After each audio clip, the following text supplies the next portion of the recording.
নমস্কার। আজকের এই ভিডিওতে আমি আপনাদের একটা সংবাদ প্রতিবেদন পাঠ করে শোনাবো।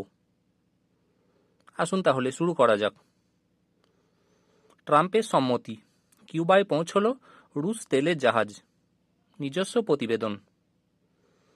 রাশিয়ার অশোধিত তেলের জাহাজ আনাতোলি কোলোদকিন কিউবার উপকূলে নোঙর ফেলল। জাহাজটিতে 1,00,000 টন তেল রয়েছে। এবার সেই তেল কিউবার মূল ভূখণ্ডে নিয়ে যাওয়া হবে। আমেরিকার প্রেসিডেন্ট ডোনাল্ড ট্রাম্প এ ব্যাপারে নিজের অবস্থান বদল করে জানিয়েছেন, কিউবাকে যদি কেউ জ্বালানি সরবরাহ করে তবে তার কোনো সমস্যা নেই, সে রাশিয়া হোক কিংবা হোক অন্য কোনো দেশ।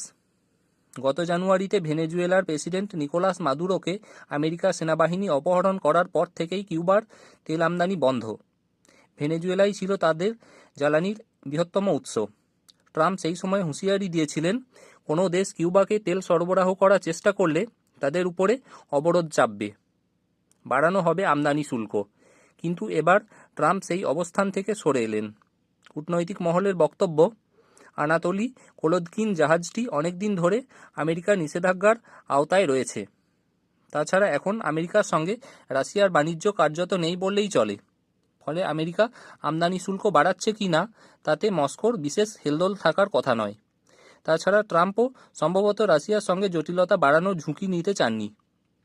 অনেকে মনে করছেন, এক্ষেত্রে রুশ প্রেসিডেন্ট ভ্লাদিমির পুতিনের সঙ্গে ট্রাম্পের সমীকরণও গুরুত্বপূর্ণ ভূমিকা পালন করে থাকতে পারে। সোমবার রাশিয়ার পরিবহন মন্ত্রক জানিয়েছে, গত 8ই মার্চ 7.3 লক্ষ ব্যারেল তেল নিয়ে কিউবার উদ্দেশ্যে যাত্রা শুরু করেছিল জাহাজটি। ট্রাম্প বলেন, কিউবায় খুব খারাপ শাসন ব্যবস্থা চলছে। এমনিতেই তার পতন আসন্ন। তবে প্রচুর মানুষ জ্বালানির অভাবে ভুগছেন।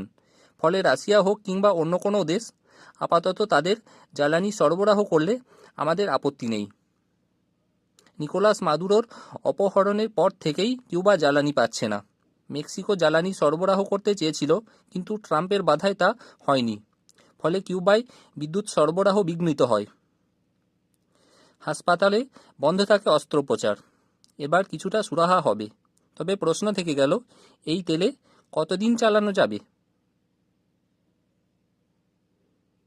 আমার সংবাদ প্রতিবেদন পাঠ এখানেই শেষ হলো।